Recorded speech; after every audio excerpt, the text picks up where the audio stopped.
Yogesh, can you start it live streaming now, please? Yes, yes. All right. We're ready to start, sir. Sure, please. I was just going to introduce Abdullah and Hamad to the panel out here. We are live, sir. Sorry. We are live. Request you all to go on mute, please.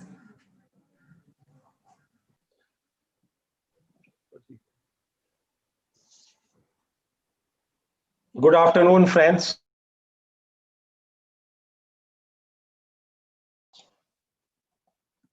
Good afternoon, friends. I am Deepak Balani, Director General of IPMA, and we welcome you to this very important webinar and digital conference on enhancing plastic exports from India. Exports are incredibly important to modern economies because they offer people and firms many more global markets for their goods and not only their locals. Promotion of export is an important objective for any growing economy for many reasons, and is to balance the trade deficit. The policy related to trade does play a significant role in this. The export of value-added plastic products is a huge opportunity for Indian manufacturers, and if they deploy right strategies, they can increase their manufacturing competitiveness while ensuring high quality. I think they can have a very bigger market, especially in the global stage. For such a huge industry like plastic processing, as I said, exports play a very vital role in adding to the success of the respective businesses. India has exported almost $8 billion of worth of plastics in FY19, making it the 17th largest plastic export in the world, and out of around 600 billion export market. So we are still at a very, very minuscule stage, but we have a huge potential. And our endeavor, APMA's endeavor, is always to try and help the industry so that Indian plastic processing industry can increase its market share in the global market. So with this, I welcome you to this very important webinar. Let me first begin by introducing our resident IPMA, Mr. Chandrakant Turakia. He is president of IPMA. He has also held various portfolios in IPMA. He was vice president, senior vice president, VP finance, and many more portfolios. He is currently, as I said, the president and managing all affairs of growth and development of IPMA, along with a very senior office bearers team. So I would request our president, Shri Chandrakant Turakia, to give his welcome address.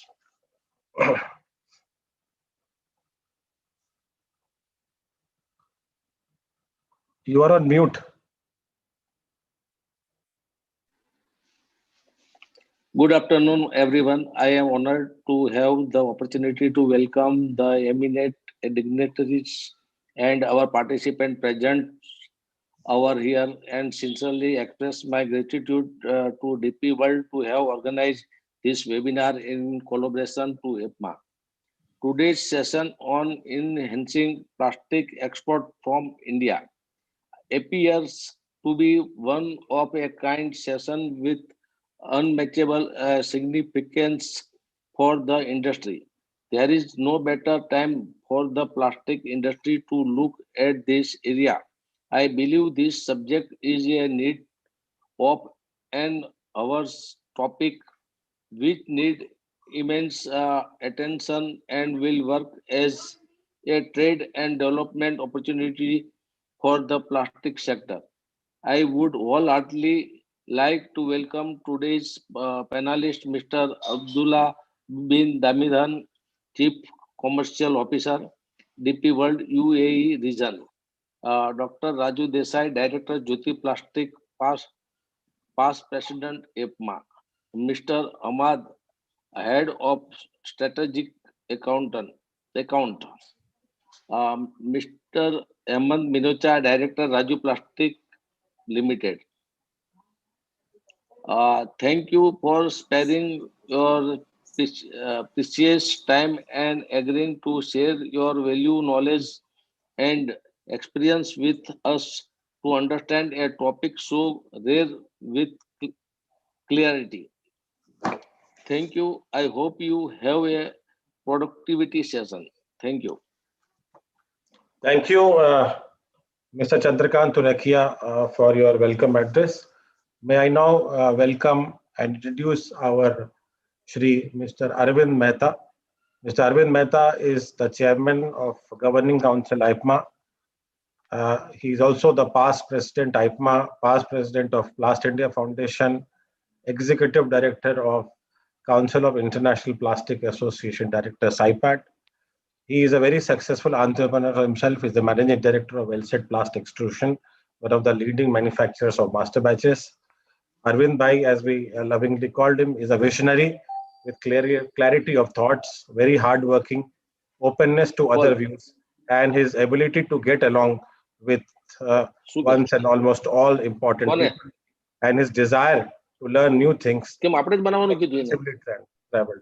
So may I now request Arvind Bhai, Arvind Mehta, to give his address.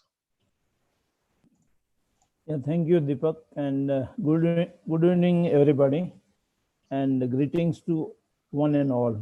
We are highly obliged, or we are very happy that DP World and international dignitaries are with us and on this subject, and we are definitely marching rather I would call it.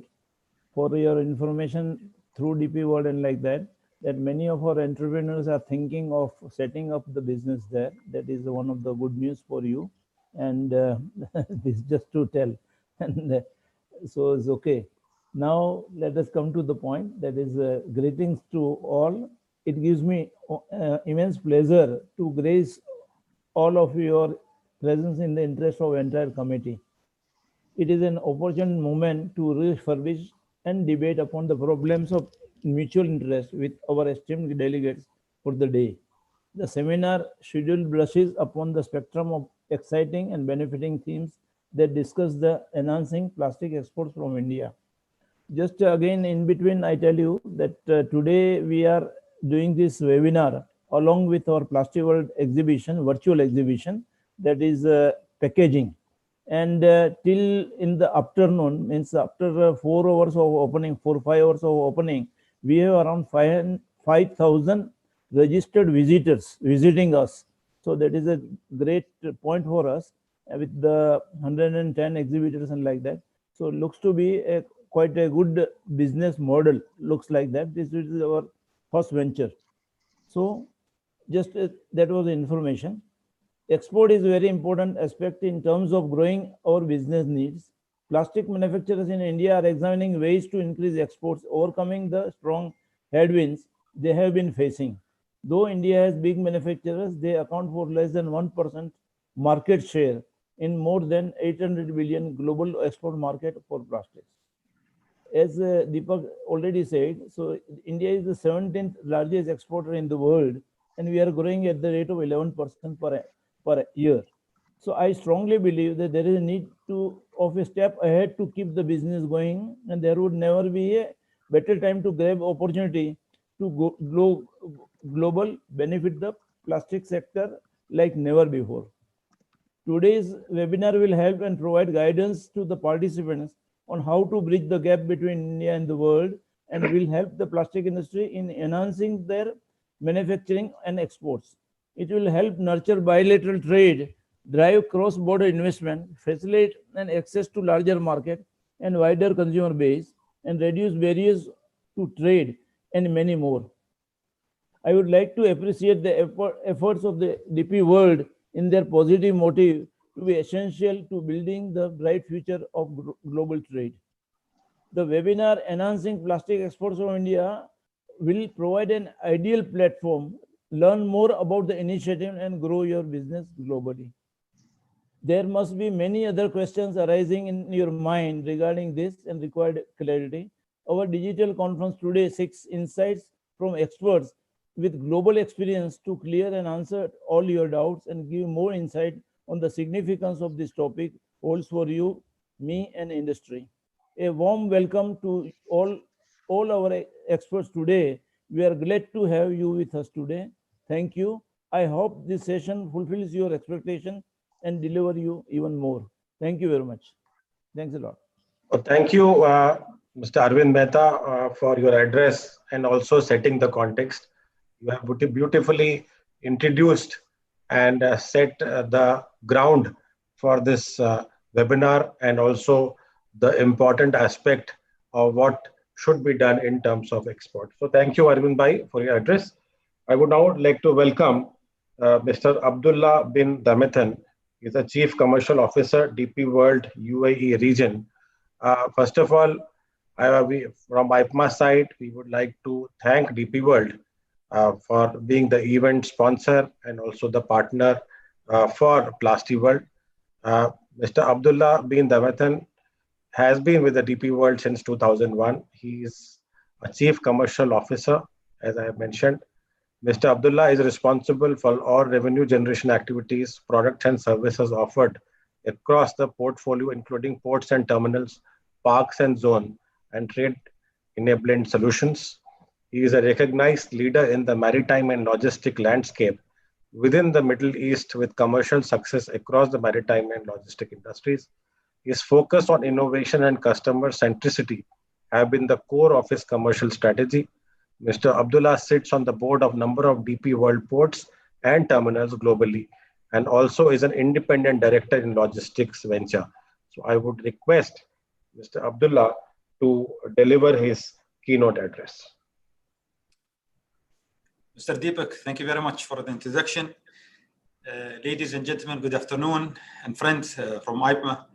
Although a bit late, but I would like to wish you all a very happy 2021. And hope you all had a great start for the year, and trust that you and your family are safe and healthy. And also I hope that the vaccination rollout is successful for all of us, so we can get back together and meet each other, not only virtual, but face to face. And I would like also to thank IPMA for connecting us together once again. And it's always indeed a pleasure to welcome you all on this platform after 3 months to discuss how we can enhance plastic export from India. The trade link between UAE and India date back to centuries, and we complement each other in our vision and our journey towards building a strong foundation and establishing new trade lanes. As you know, India is one of the UAE's largest trading partner in terms of volume, which is evident from the tremendous growth in trade from approximate 180 million US dollars to around 60 billion US dollars today. And definitely, this is going to progress towards an ambition target that's set by the government to 100 billion US dollars in the years ahead. So if you ask us, we believe that India will drive global trade post-COVID, as the subcontinent has a huge potential for growth. With this, I would like to emphasize that with Dubai being India premium gateway to the world, new partnership and technology investment will enable India to rise above all the challenges and push forward. DP World, as a trade enabler, is always there to foster India's growth. And this is very much evidence in our commitment in investing 3 billion US dollars in India, which has started in 2018, in addition to 1.2 billion US dollar invested earlier in infrastructure, trade zones, ICDs, cold storage, and much more. So we intend to continue with our commitment to support India with this ambition by extending our support in supply chain, technology, and infrastructure development. The testimony of this, and which I'm very proud of, is the India-UAE bridge. And we have really seen, even during a very difficult and challenging time, a very good and positive progress in this initiative, with promising opportunities for more business and trade between the two countries. Indians are the largest investors in Dubai and by far the #1 in Jebel Ali Free Zone. So thank you very much for all the support, and this is evidence of the strategic partnership that we have developed over many years between the two nations, extending support to each other to grow businesses. We have always encouraged Indian companies to establish their presence in UAE, and today the process of setting up a company in Dubai is more customer-centric, making it very convenient for Indian businessmen to start small in UAE and grow big in the region. And trust me, I have a lot of companies who I have met personally, and they have started as small offices here in Dubai, and in particular in Jebel Ali Free Zone. And today they are one of the leading export companies operating from Jebel Ali Free Zone and making use of our facilities here from the port and the logistic capability. So we have a complete ecosystem, and we are very well positioned at every step of the supply chain to support you from the first to the last mile delivery. We do provide a complete network of buyers, sellers, supporting entities in plastic value chain, and you can avail benefits from the 350 logistic companies in Jebel Ali Free Zone. The Indian government commitment to promote and boost trade in this sector by bringing in modern technology and exploring new markets. And this is a clear indication on the plan and vision of India to emerge as a global manufacturing hub and enhancing export substantially. We are aligned with India's vision, and we at DP World are geared up for the future, where we see more potential cargo flow between India and UAE with the rest of the world. We aim to move beyond our comfort zone, to move beyond being asset developers and operators. We intend to facilitate the movement of goods, proactively contributing to the economy, growth, and prosperity of both India and UAE. On this positive note, I would like to introduce my colleague, Hamid Al-Sair. Later on, he will be detailing more of our capabilities and effort to enhance plastic export from India. With this, I would like once again to thank you, Mr. Deepak, and all for their patience and for being with us here today and taking the time to be part of this discussion today. And wish you all a great day ahead. Thank you. Thank you, Mr. Abdullah, for your address and the way you explained various features and also the infrastructure support and services support offered by DP World, which basically will ensure that the growth from India as far as the export is concerned is robust and increasing. So I think Mr. Hamad, in his address later during this webinar, will address this issue more in detail, and perhaps will give a wider detail to our audience. With this, thank you, Mr. Abdullah. May I now introduce to you our next speaker, a very senior person from the industry, Dr. Raju Desai. He is the Managing Director, Jyoti Plastic Works Private Limited. Dr. Raju Desai has also been the past president of IPMA. As I said, he is leading one of the very large company leading in injection and composite molding. Very old, it's almost more than 50-year-old. The firm was founded in 1959. He's a second generation management team expert in engineering and development, very highly respected in the industry. He is very well known in the industry for his clear thinking, planning, and business growth strategy, and his contribution to the plastic industry has been appreciated by everyone. So I would, without wasting much time, I would request Dr. Raju Desai to give his address with respect to challenges and opportunities for plastic exports from India. Raju bhai, over to you. Thank you, Deepak. Thank you very much for a very elaborate introduction. You can just say I am a APMA man, and that's all about it.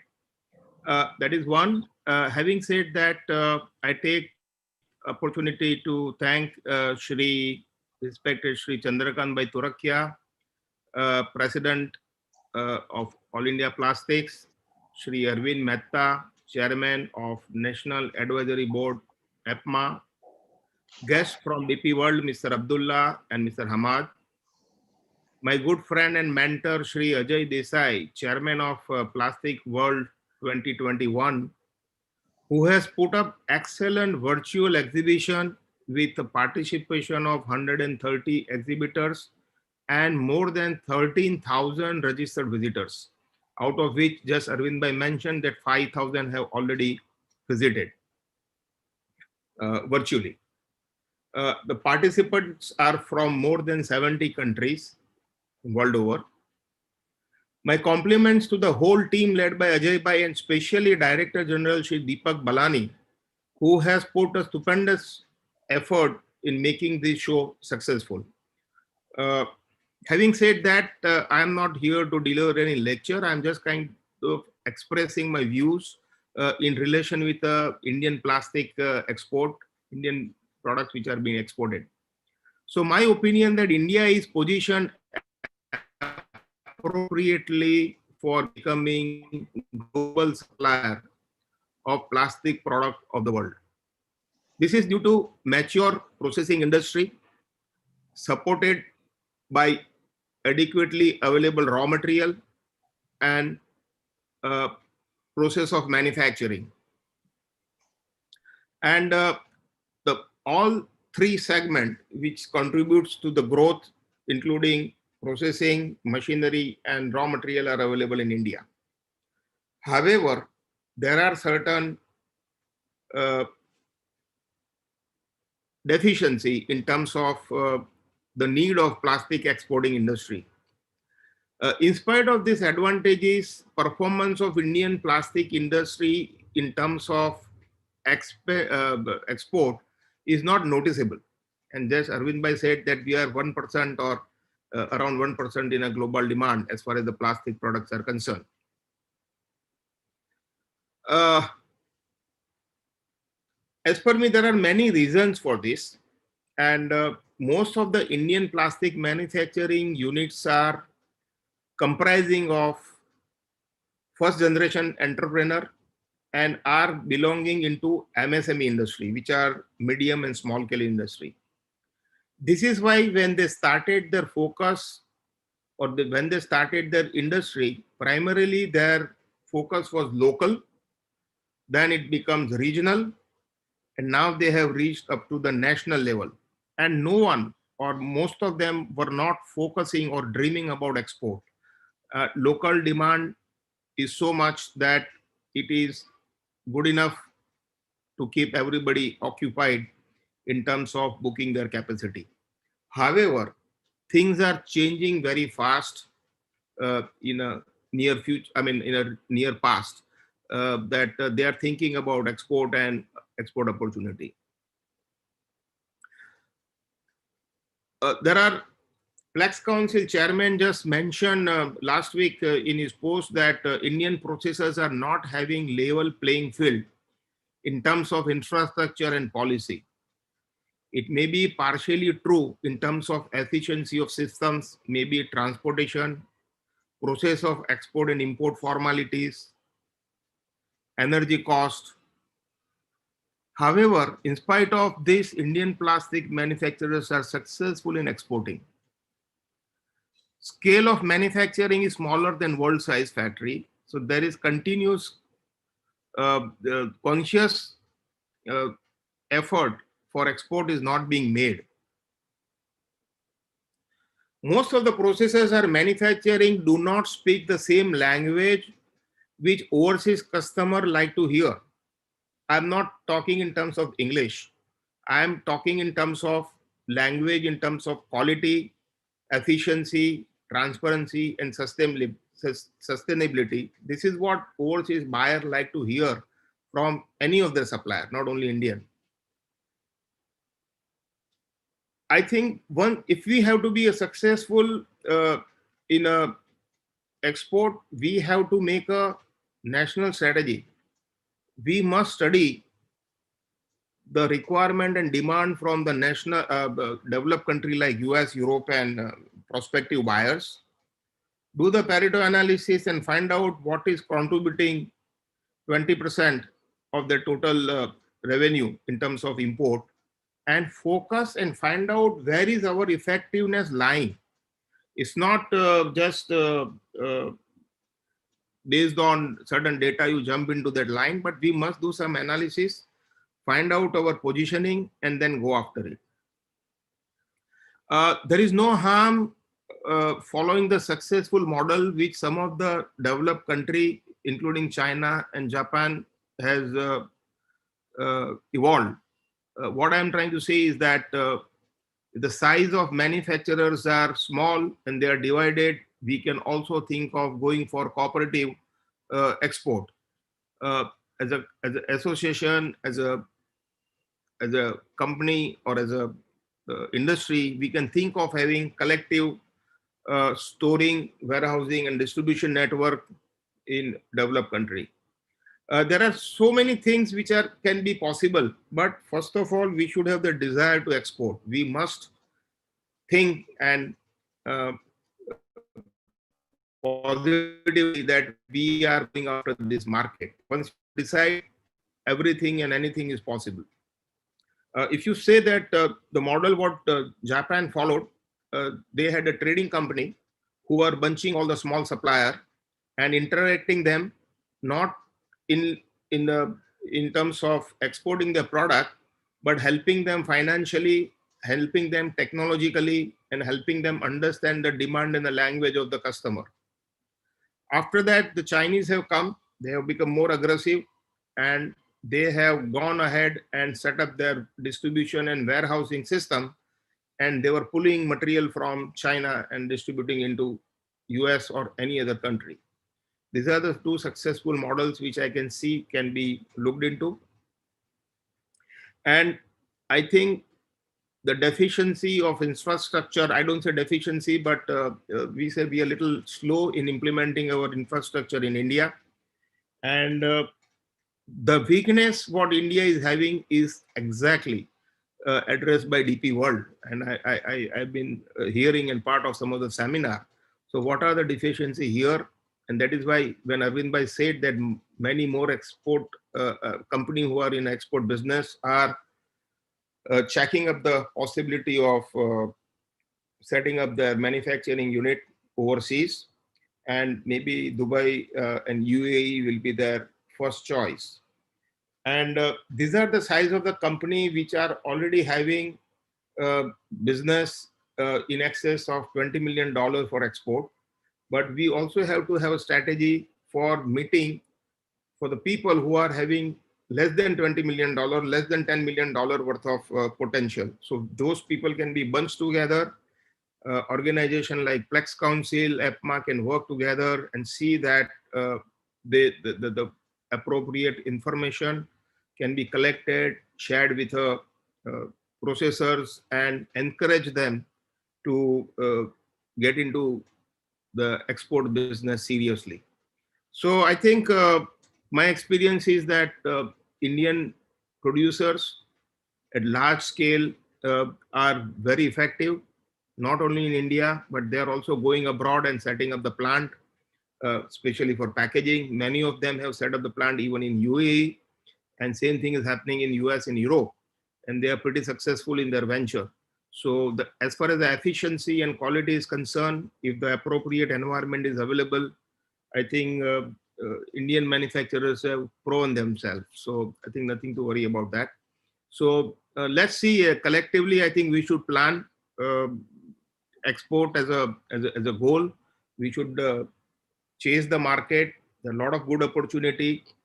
For sure, as of now, India is the most cost-effective place for manufacturing, and people like us who are already in a sizable export market, we know that we are rightly placed as far as things are concerned. So that's from me, and thank you very much for inviting me, and wish you all the success for this seminar and exhibition. Thank you all. Thank you, Dr. Raju Desai.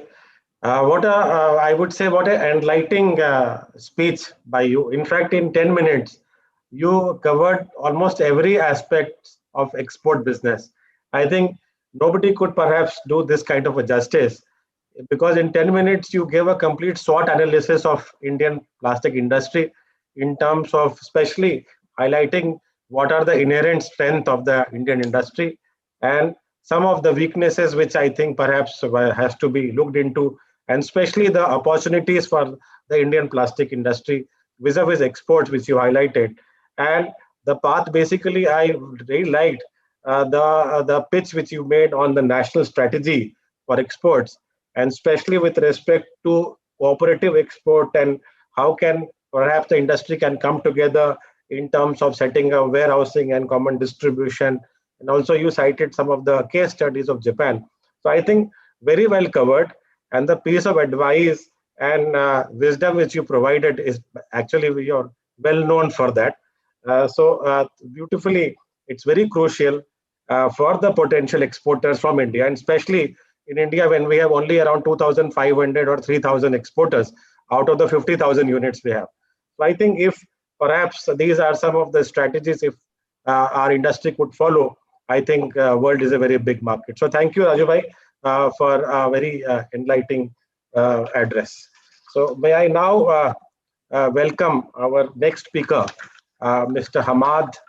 Mr. Hamad has been working with DP World UAE region for more than 15 years in two major roles within the organization. He is currently heading strategy accounts team in the commercial department and also looking after the strategic customers in DP World and also for the customized solution development projects with JAPSA. So can I request Mr. Hamad to give his address specifically on how Indian industry could perhaps use this platform of DP World to enhance the exports from India. Thank you very much, Mr. Deepak. Good evening, everybody. Thank you all for being with us again and allowing me some time here to share. I'm stepping in instead of my colleague, Mr. Ibtisam, who unfortunately is not feeling well today. So please excuse me for any hiccups. I don't have the same gentle voice or face as her, but I'll try to fill in as much as possible. I think, Your Excellencies, ladies and gentlemen, the colleagues before me have highlighted the vast, I will say, strong relationship between UAE and India that goes back centuries ago and across all fields, whether it's from tourism to culture to food and trade, most importantly. And over the past very few years, we saw this relationship grow to even higher strength from both sides. And I'm sure you're all aware of what the leaders from both nations have expressed, that this is the time to actually enhance our relationship, grow it to much higher levels so that we can grow even more over the next centuries to go. So with that being said, between the UAE, obviously Dubai has always and will continue to be a very prime location for the Indian traders and businessmen, investors alike, as well as others, for the past reasons. One of them, I'm sure many of you have also I'm sure many of you have visited Dubai in the past, and I would like to invite any of you who have not to please come over and try the Dubai experience. It has many things to do with terms of infrastructure, pleasure, tourism, beaches, safety, as well as other things. And that's, ladies and gentlemen, what makes us a gateway to the UAE as well as the region around us. Is because the UAE and Dubai specifically have invested significantly in the road, air, and sea infrastructure to allow goods to move and people to move in and out as smooth and fast and cost-effective as possible. That's why we have the most busiest airport. We have one of the most busiest ports around us. We have excellent infrastructure in terms of road, and there's also rail to come here just to make sure that people and cargo can move as smooth as possible to wherever we can. Plus, having the safety to live and set up your investments or companies here and secure your future, your financial system, and repatriation of these funds and investment need. So these are just very simple, I'll say, keynotes of what Dubai has to offer, and I'm sure many of you know much more than what I just said and what Dubai can contribute. If we zoom a little bit closer to what we as DP World offer. Now, many of you might not be aware, but we as DP World are a global enabler of trade by operating in more than 50 countries around the globe. And if you look at the map in the presentation, you will see that we are focusing a lot on countries that are growing in terms of population, as well as natural resources and products to flow out of it. So you'll see a lot of focus on India, Africa, and Latin America. because this is where the growth is coming from to the years to come. We have handled more than 70 million TUs over the last, in 2019 from these 50 countries. And we're investing more and more into other logistics connectivity, whether it's free zones or logistics entities or manpower, just to make sure that you, as others, can trade and send your goods from your manufacturing hubs to your end customers as smooth and fast and cost effective as possible, because we understand that time is money. So I think our colleagues before me focus a lot on what opportunities are there. So here I would like to focus a little bit on what solutions and infrastructure we have in both sides, from the UAE part and from the India part, and how you guys can benefit from this. So just to give a little bit of a brief, from the Dubai side, we manage 3 ports in Dubai, which are Jebel Ali Port, which is the biggest port in the Middle East and between here and Asia.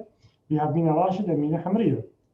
We also manage 3 economic and free zones within Dubai, which is the Jebel Ali Free Zone and National Industries Park, which is a local industrial area, which are just adjacent to the port. And we have an Dubai Auto Zone, which is a free zone dedicated for the automotive cluster.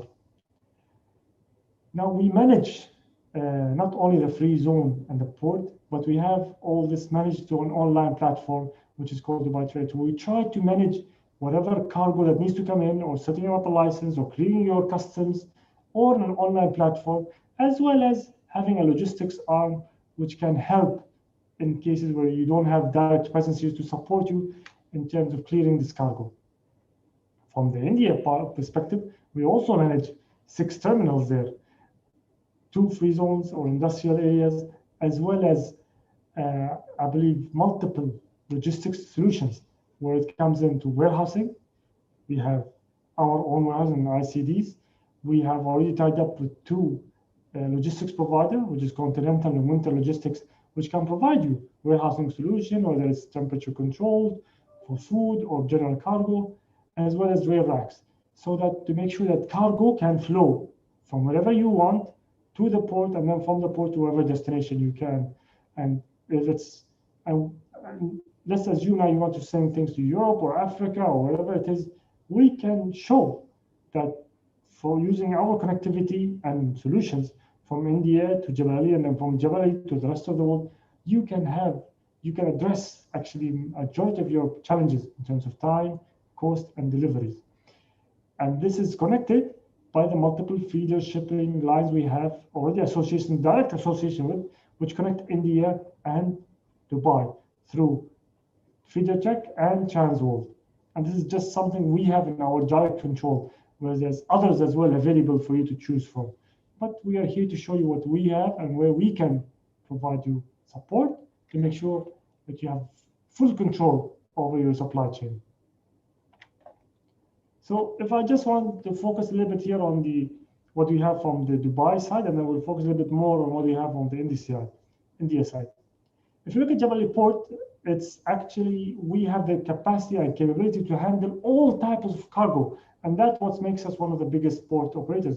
We can handle, we have the capacity to handle more than 50 million containers. We have the capacity to handle more than 1.4 metric square tons of general cargo, whether it's vehicles, bulk, break bulk, and we have all the necessary equipment and locations to address them equally.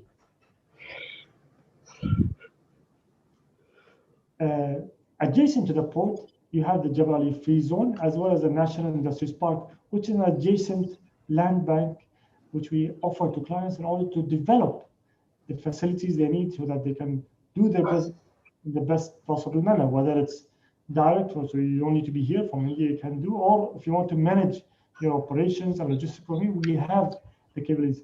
And over the past 30 years, this, I will call ecosystem that have developed in this location has generated significant importance, not only to Dubai, but to the global presence. So just so you know, we contribute to almost 33% of Dubai GDP in terms of trade, employment, operations, and much more, which I'll go into more details as we move forward. If we look at the free zone aspect, we have the regulatory part whereby we have enabled companies to set up with a lot of incentives, so you don't have to worry about your zero capital, so you don't have to worry about investing in capital. You can repatriate whatever capital, you can choose whatever employee from whatever country you want to employ. There is no restriction in terms of nationality or, I would say, designations. There is there's guarantees of zero personal and corporate tax, 100% ownership, and much more to facilitate and secure your investments. Moreover, we have all the necessary infrastructure to support you, whether you need a small office to start off with or a pre-built warehousing unit with specific designs or is temperature controlled or not, or block of land whereby you can actually construct your own factory or customized facilities to meet your specific requirements. And if not, we can also help you in developing this specific facility to meet your requirements and taking the burden of the capex, so you can focus more on the operations part. And then we have all the necessary infrastructure required to support that industry, whether it's from food courts, mosques, hospitals. Everything is available within this community to support your business. And over time, I'll say clusters of specific businesses have grown, whether it's food and beverage, automotive, chemicals, and much more, that support each other. So you find a lot of suppliers, customers, competitors, as well as value addition companies all around you. So that if you're not able to do something alone, someone here can help you complete that cycle. Whether it's logistics company, I think Abdullah highlighted that we have more than 350 logistics companies. Some are local, some are regional, some are even international to support you deliver that goods. We have a lot of manufacturing companies. We have a lot of supply chain that bring raw material or just dedicated in certain months. So we can always trade with your suppliers, customers, or competitors here within the zone. As I highlighted earlier, to manage this in a more, I'll say, business-friendly environment and to cut out all the bureaucracy, most of our services, and we're talking about governmental services, we're talking about customs services, port services, free zone services, you can renew your license, you can renew your visa, you can even actually get your telephone connections. Everything is available online. With the same platform, you can actually book your container, clear it, get the customs clearance from it, as well as apply for a license, renew it, and then even export it with the click of a button. So you can avoid the bureaucracy or time required to meet multiple entities and getting these policies. Everything is available on one single platform, which is unified and gives you that ease of clarity and business opportunity so that you don't have to really waste much time and focus on your work. I mentioned earlier about the ecosystem and which has arisen here, but for the plastic industry specifically, there is a unique ecosystem that has developed over the years here, whereby not only can you send your goods from India to UAE because there is significant number of calls on a weekly basis, but also from the Dubai part all over the globe, we have more than 80 weekly services covering more than 150 countries. So you can make sure that your products not only reach on time, but there's also significant competition on the freight rates. So you can get the best pricing available. From the zone, as I highlighted also earlier, you have a lot of added value services, which you don't have to invest to, but we can partner with many other companies that can provide these services, whether from stuffing to packaging to labeling, or even actually logistics to do the warehousing on your behalf and clearing the goods. So these services are all available to you. You have the market access to more than 3 billion people from here. Well, this covers the Middle East, Africa, and Southeast Asia, all from here. So it will reduce your time to delivery. You can increase the visibility and hopefully increase your sales and delivery time as well. This is just a brief snapshot. I think I highlighted that India specifically have been one of our major partners in the UAE and Dubai. And the same thing also applies in jobs. I think almost 15% of the investors based here are Indians, and they have grown, as Abdullah highlighted before, from very small traders initially to one of the biggest, largest workforce, which has impact globally. And these are just some of the names that have started here in very small space, and today they cover more than 80 countries from here because of the infrastructure, the rules that support them, the safety, and as well the assurance that you have in terms of your investment and the security that your cargo can reach its destination on time and in the right cost-effective manner. Now, if we look a little bit more on what do we have and what capabilities are there in India, as you can see, we manage almost more than 6 port terminals in India, covering south and west and east of India mainly. And then we have a lot of infrastructure in between to support you deliver the goods from your location to these ports and then from these ports elsewhere around the world.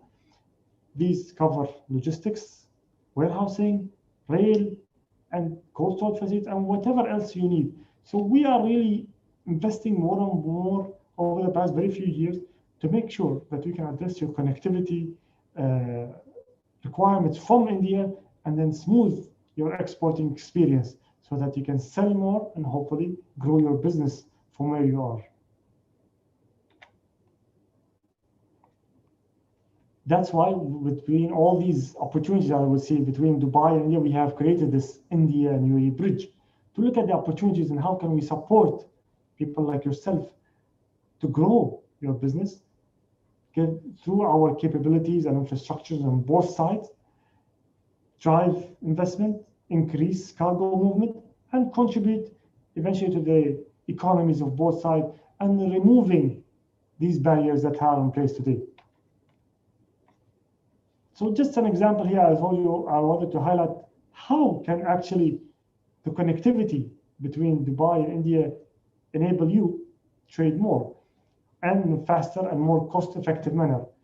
Today, I think we are connected from Jebel Ali port through 9 ports in India with 15 weekly services across 10 shipping lines. So it gives you that flexibility to choose whichever shipping line you need, more cost-effective manner, and in a timely manner, make sure that you can reach the products from India to Jebel Ali. And then from Jebel Ali, on the right side, you can see what are the services available and what connectivity you can do to cover a huge spectrum of countries, whether it's in the Middle East, Africa, or North or Southeast Asia, using land, air, and sea. And here I'm just highlighting some of the services we have in terms of sea and what's the connectivity you have. So you can see that you're excellently available to choose whichever lines you have, and the majority are connecting to all these countries, and it gives you the advantage and power to negotiate with whatever shipping line you need to get the best possible package. We have also initiated an incubation center only for the India's business people, such as yourself, which we subsidize the cost by more than 60%, so that you can actually set up a license if you need with an office and 2 visas, so that you can immediately start, send goods, and maybe try the UAE and Dubai experience in terms of setting up investment and trading from here, and getting actually having on the ground people to communicate with your customers, suppliers, and so forth, with no real cost in terms of customs duty, because there is no customs duty or VAT on an import for export reasons, and within the free zone jurisdiction that we manage today. I hope I was able to give you guys an overview on what the capabilities we have and how these capabilities can help you address the challenges you have today. And we look forward to hearing more from your side and what challenges and what opportunities can we work together so that we can help you grow your business to even higher levels. Thank you very much. Thank you, Mr. Hamad. You have given very good detail about the opportunities the manufacturers have in terms of expanding their horizon. And in fact, I would like to inform our attendees that the stall of DP World is right in the lobby itself. You get into a PlastiWorld virtual exhibition platform. So the moment you get into the lobby, you will see that there is a DP World stall, and all the brochures, PowerPoint presentations, and also their videos are there. And you can also at any time in next 4 days or 5 days, you can interact with the people. And if there is anything, you can write to them. They will be eager to help you out. So thank you, Mr. Ahmad, for your address. May I now introduce to you our next speaker, Mr. Hemant Minocha. Mr. Hemant Minocha is the director and owner at Rajiv Plastics Private Limited, one of the leading manufacturers of master batches. He has presented technical papers in over 50 conferences and seminars in India and abroad in last 18 years. Also organized various conferences. He has more than 22 years of experience in plastic processing, troubleshooting, and sales. Mr. Minocha is also the Vice Chairman of Plex Council, that is Plastic Export Promotion Council. May I now request Mr. Hemant Minocha to give his address. Thank you very much, Deepak ji, for the very kind introduction. I'll just quickly set up the presentation.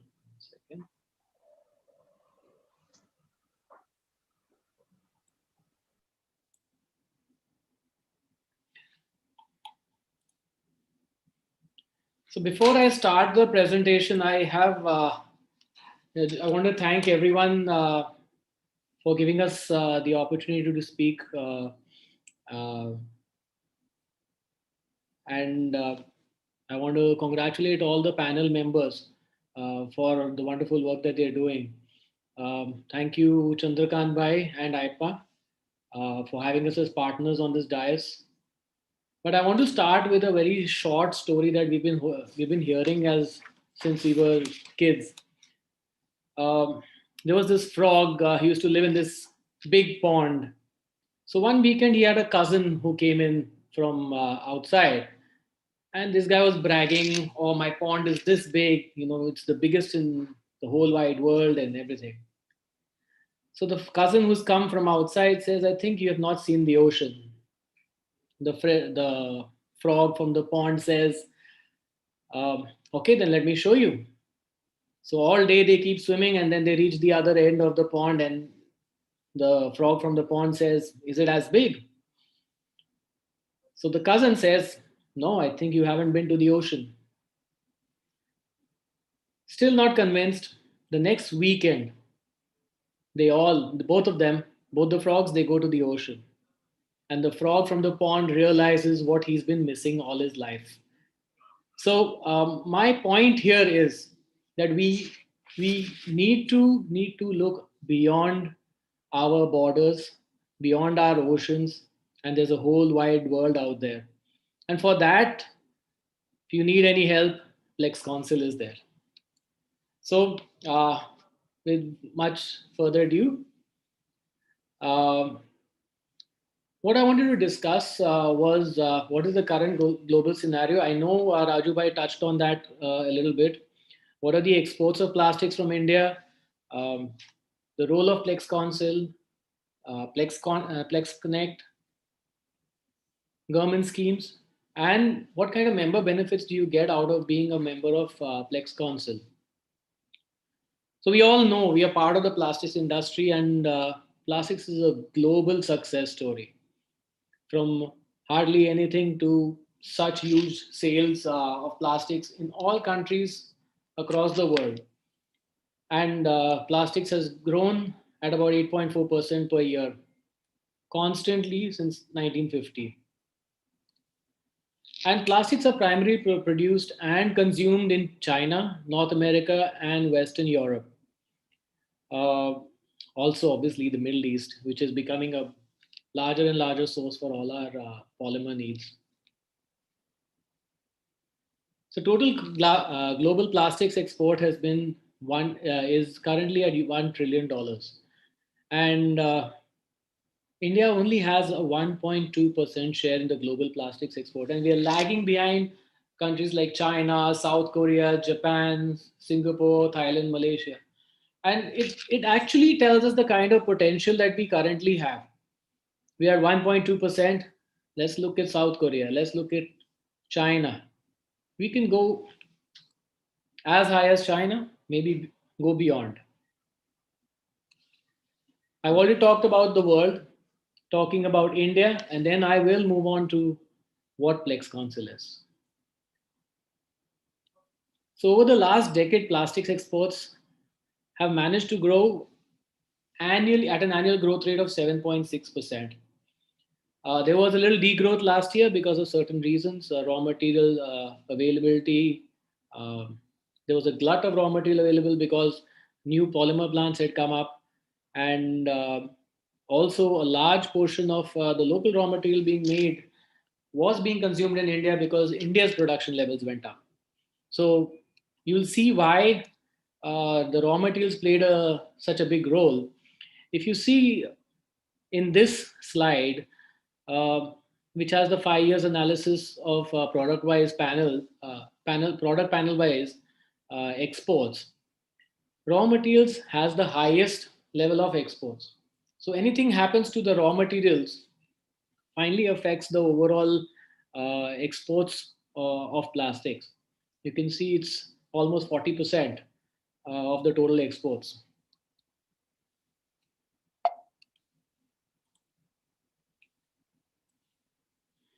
Again, here's a further analysis on the largest group of panel of exports. Raju Bhai and the others had also mentioned that 60% was value-added products and 40% was raw materials. So going by that, just raw materials alone here, when it saw a degrowth, it showed on the entire thing. In 2018-19, we had exports of almost $500 million, which continued with a further decrease.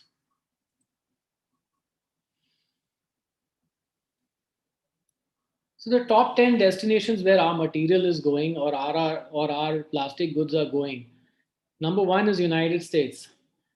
After that comes China, UAE, UK, Germany, Italy, Bangladesh, Nepal, Turkey, and Netherlands. So we should look at the other countries also, which could be a very, very big potential for all our exports. And that's where we come in.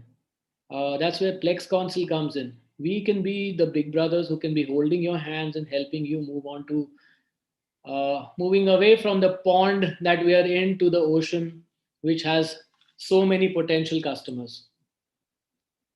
So what does Plex Council do for our manufacturers? The Plastics Export Promotion Council was established by the Ministry of Commerce and Industry in 1955. And it has been working tirelessly with various stakeholders to boost the plastics exports from India. Our vision has been to make India a preferred global sourcing hub for plastics products. We are currently at 10 billion. Our focus is in the next 5 years, we want to reach 25 billion. And you all are going to be our partners for that. And how do we support you?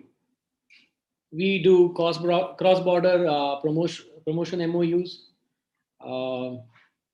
We do skill development programs with leading universities, empanelment on district export promotion committees. We organize awareness programs. We've been doing so many in all the regions. We have offices all over the country. And we also connect global buyers with Indian exporters. We've been doing these buyer-seller meets, which are extremely successful. People have been able to get good customers. People have been able to get good suppliers. And offload, even in the during COVID times, we had these virtual buyer-seller meets, and they were extremely successful. We also assist in trade and financial support. Even small things like your certificate of origin, something like that, we can support you with that. This has been a new venture with us, the Plex Connect. What it is, it's a digital business booster. It's connecting the global plastics industry. So basically, it's a digital platform. It has all the latest trends in the plastic industry, the countryscape, the product insights. We help you with the export strategies, with trade leads. Our website also has trade leads, which we constantly keep putting up, and they're available to all the members. And since we are a government supported body, we have excellent research and statistics on what kind of exports are happening and what kind of imports are happening. What Plex Connect does basically, it has an e-magazine, it has a virtual B2B meeting platform, we conduct webinars, there's a mobile app which also helps you answer a lot of questions. Sometimes you're trying to reach, say, a government office and not able to get certain answers. So a lot of those answers are probably available on those on the mobile application. And we do a lot of mass campaigning also. Since we're a government-supported body, we can always share and pass on what are the new government schemes that are happening. Some of the schemes that we currently have been helping a lot of our members with are market access initiatives. It's by the Department of Commerce. There's advanced authorization for the advanced licenses. There's duty-free import authorization by DGFT. There's duty drawback. EPCG, you want to get some capital goods, we can help you with that. And then we have the status holder schemes, which help you when you are doing your documentation for imports or exports. The new, the RODTEP that has come in, also we are constantly in touch with the government and advising them on how to go about it.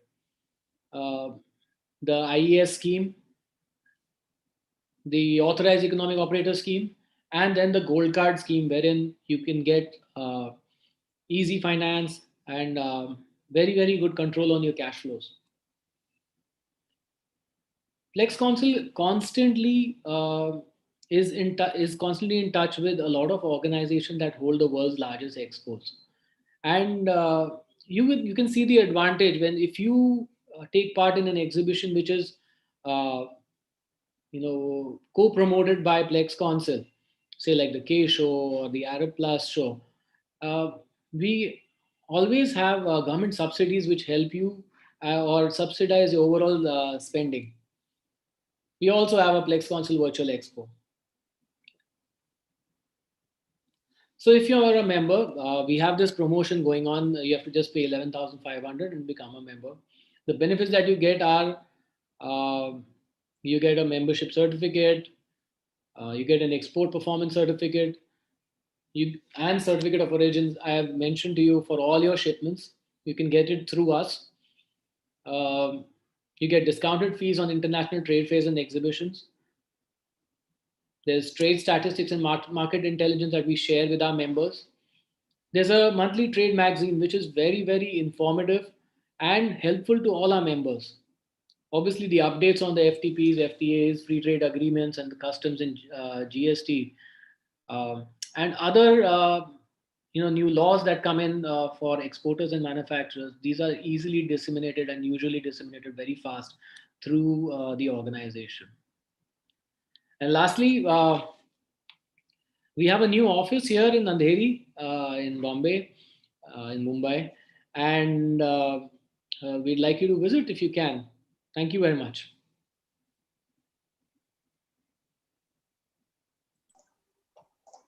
Thank you, Mr. Minocha, for your address, and also the way you have highlighted the services of Plex Council, and you have shared very relevant data with regard to exports. In fact, APMA has been collaborating and working with Plex Council very closely to bring a lot of benefits for the industry. So we value our partnership and our collaboration with Plex Council in bringing the right amount of help which is required for the industry to increase exports. So thank you, Mr. Minocha. Thank you. I would now request Dr. Raju Desai to moderate the Q&A session and also the panel discussion. Raju bhai. Sure. The questions are already listed in a chat box, or how does it go? Yes, you either it is listed in the chat box or it may have come to you directly on your WhatsApp. Oh, okay. Okay.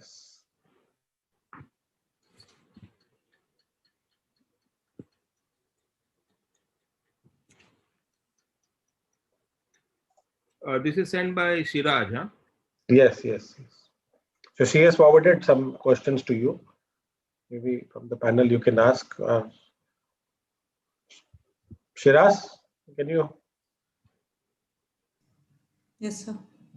The Q&A questions will be seen by Raju Bhai on his I chat think box. Raju sir will get, Raju sir's got some questions on his chat box. Yeah, a chat box or a WhatsApp? WhatsApp, I have sent you some, and some are there on your chat box as well. Okay, fine. The first question I think which I'm looking at is that how can we use the Dubai as a distribution hub for rest of the world? I think this is for the DP world. If you can, Mr. Hamad or Mr. Abdullah, anybody can answer. Yes, gentlemen, thank you for the question. And Dubai as a hub, definitely the connectivity that we have here in Dubai to different parts of the world and the efficiency brings value to our customer. So in terms of the lead time, this is very important. Getting the product fast and out to your customers is something that we can provide here in Dubai. Not only this, but we also run our own shipping line. So for short haulage connectivity that we can connect from India into Dubai and into the main lines for services in case for emergency. We also have availability of our own logistics in-house. So from end to end, as I mentioned, in India, we have a good presence, be it warehouse, be it locomotive infrastructure connecting into the ports, and we run 7 terminals there. So definitely, I mean, for any customer exploring how we can bring more value to them, we are happy to sit down and discuss and show them what can be done.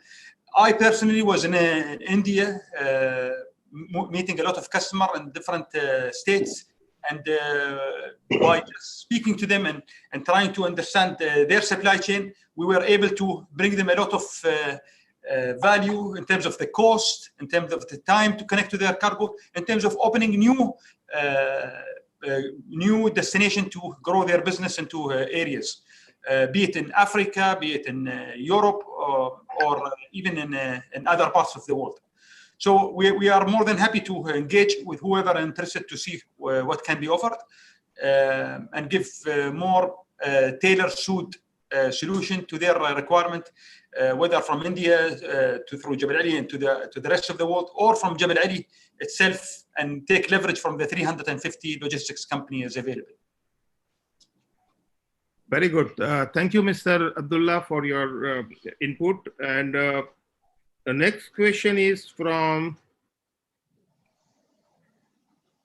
do DP World offer any storage option in... Raveen, you want to take this? Sure. So yes, we've got ample storage options. In India, we've got 1.2 million square meter of warehousing, and we can support on your EXIM storage requirements as required. In Dubai, we have proposed both for exports, and this was an idea that Mr. Desai also mentioned when he was speaking about here. So we have proposed to AIPMA, and we are happy to take up that discussion with Plex Council as well. Themanji, if you want to look at a common user Indian warehousing facility in Dubai, where cargo can be pre-positioned or pushed forward, and as and when it is sold, then from here you can export it out to various countries around the world. So in that context, your time saving would be anywhere between 10 days to 20 days, depending on where in India you manufacturing these goods. So yes, in Javza, our key business unit in Dubai, so we've got storage across Jebel Ali port and free zone. We've got quayside storages that we actually use for polymers today. So every polymer manufacturer in the Arabian Gulf of repute does a very sizable amount of polymer storage in Jebel Ali, right? and a chunk of that is actually pushed into India on the imports. So with the Indian polymer consumption growing substantially, we are even happy to take up on your inbound side a demand concentration center in Jabalali for your polymer imports. And on the export side also, as I said, we can position. So in Javza, we've got, Abdullah has mentioned this a couple of times, we've got 350 logistics entities. DP World has our own logistics entity. All of these have more than 5 million square meter of warehousing facilities. And as I mentioned, we are happy to put in place a common user warehousing facility. We have got pre-built units, around 1,200 of these available. Plug and play infrastructure, 1,200 warehouses available in Javza, size between 350 to 1,000 square meters.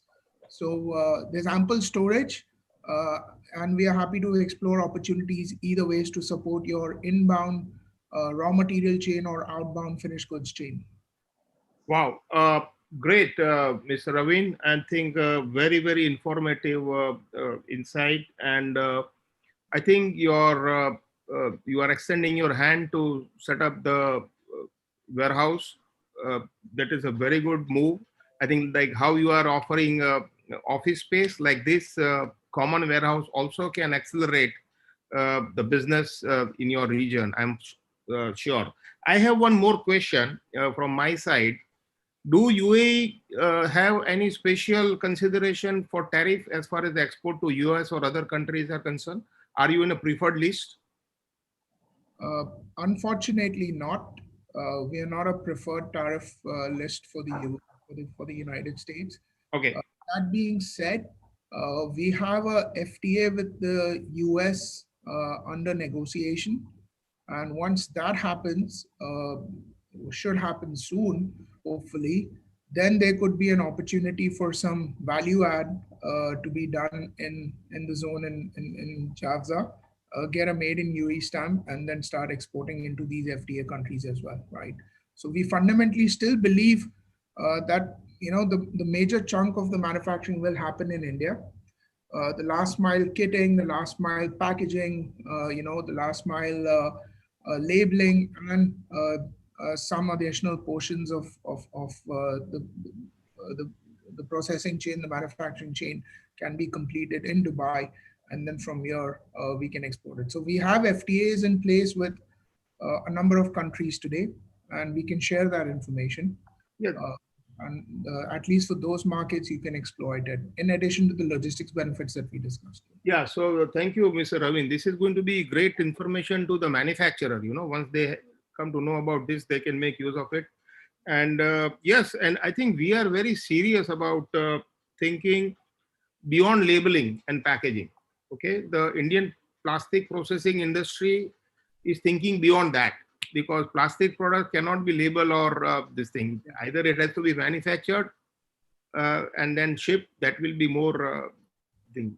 So, Mr. Desai, if you look at the broader picture, raw material availability is ample because everyone's in the backyard, and they are using Jabalali port as a distribution point, or Javza as a distribution point for the polymer supply chain, right?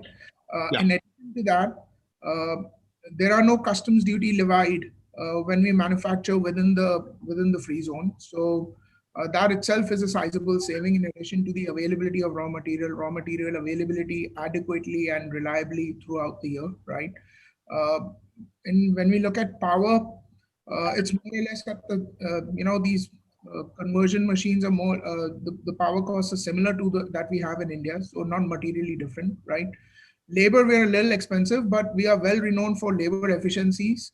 So over the last 2 years, the industrialists that Abdullah and I have met in India, they typically consider labor efficiency at 2 to 3x times that is prevailing in India. So there is a compelling value proposition for businesses, and we're happy to explore that. Yeah, there is no doubt about it, Ravin. I agree with you. And one more question rather. that you have all the raw material in backyard. That is within all GCC country, there are more than sufficient raw material. So is there any special pricing between buyer within the GCC? Do they have preferential price?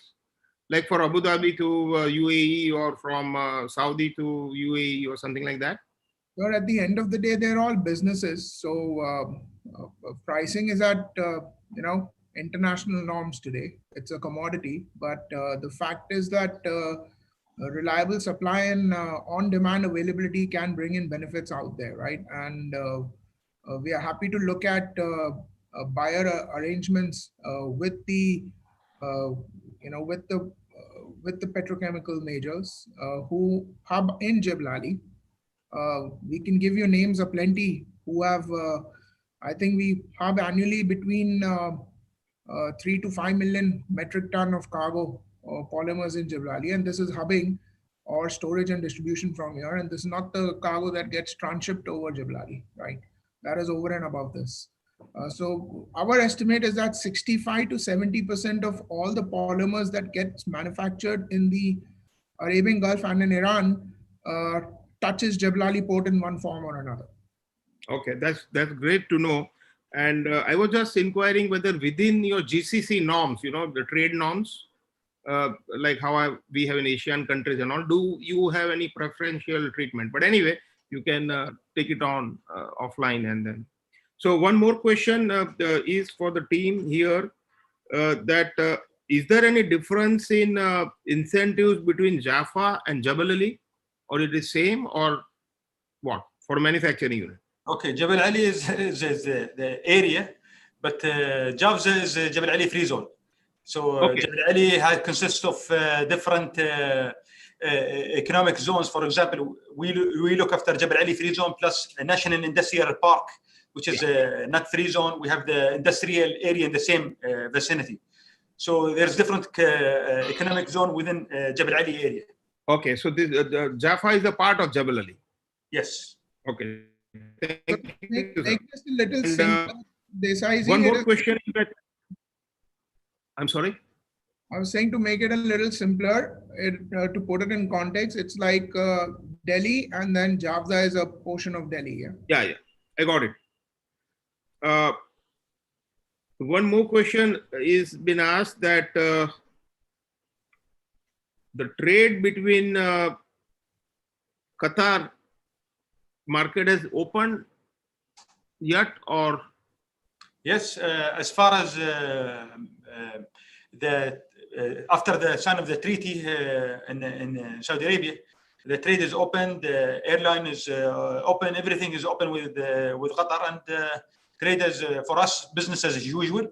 This is from the system-wise, customs-wise, borders-wise. So things are now back to where it was 3 years back. Okay, I think these are the most of the question, and some of the questions are related to the tax benefit and things like that, I think, which you already, Mr. Hamad already answered in his presentation. So that is good enough. And anything from anyone? Just a minute.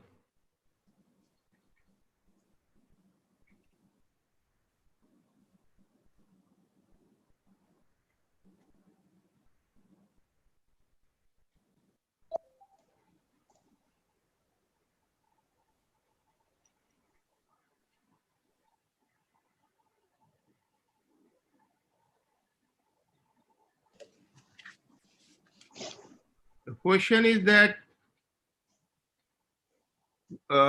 does it help open market into Morocco via the Royal House? Does UAE have a consulting service to support interconnectivity into Tangier and the industrial free zone, industrial free trade zone?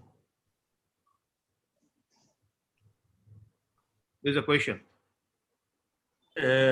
We don't have a direct presence in Morocco, but definitely we can see through our logistic capabilities what can be made available for support.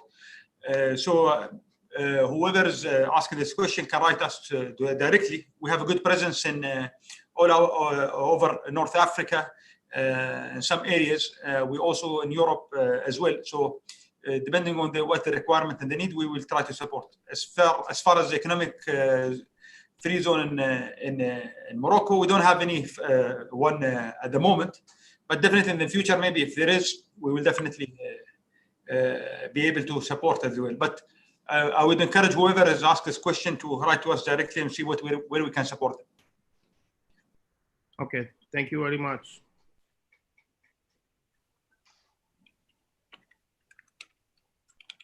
Any more questions from participant, Deepak ji?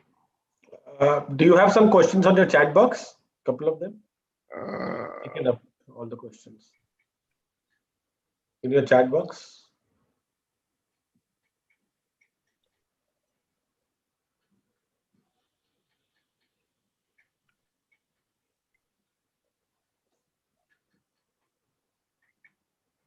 Nothing which I can see of.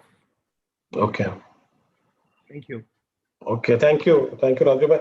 So I would like to thank Dr. Desai for moderating the Q&A session. Thank you, Raju bhai. I think they're very relevant questions, and I think our panelists have answered it well. And if there are still some questions which we have not been able to take, or maybe it is there we are not able to see, our backend team will collate those questions and send it to the panelist. But we'll certainly make sure that the people who have asked questions, and if they have not been answered by any chance, we will definitely send a reply to them. So thank you, Raju bhai, for moderating, and thank you all the panelists. May I now request Mr. Sunil Shah, Managing Committee member of IPMA and also member of the PlastiWorld Committee, to deliver vote of thanks. Good evening, all of you. It has been a great honor to propose the word of thanks to all who helped us making this webinar such a resounding success. I would like to thank our distinguished speaker, Mr. Abdul bin Damita, a Chief Commercial Officer, DP World UAE region. Mr. Raju Desai, Director Jyoti Plastic, past President of AIPMA and NAB Chairman, PlastiVision 2023. And Mr. Hamad Al Saeed, Head Strategic Accounts, DP World UAE region, and our Mr. Friend, Mr. Hemant Minocha, Director Rajiv Plastic Private Limited, for the excellent presentation and making this webinar interesting and meaningful. I would also like to thank our President, Mr. Chandrakant Bhai Turakia, and Sri Arvind Bhai Mehta, Chairman Governing Council, for the model support and guidance. Last but not the least, I would like to thank our wonderful attendees who have turned up in such a great numbers. Thank you so much for your cooperation, and good day and a good night and good morning or whatever you are. Thank you very much. Thank you, Sunil bhai, for delivering vote of thanks. Thank you, everyone. Thank you, all the panelists. Dr. Raju bhai, Arvind bhai, thank you, President Chandrakant bhai. Thank you. Thank you. Thank you, Mr. Ahmad. Thank you. Thank you, Manocha ji. And Thank you everyone for participating. Hemant Minocha is a Vice Chairman of Plex Council. Plex Council. Yes. And under the new team and the leadership of new Director General, they are doing exceptionally well. Very business friendly. Yes. So take advantage. Thank you. Young and upcoming star. Yeah. Hello. Yeah. Thank you. Thank you So all. is Hemant accessible now? Have a nice evening. Thank you.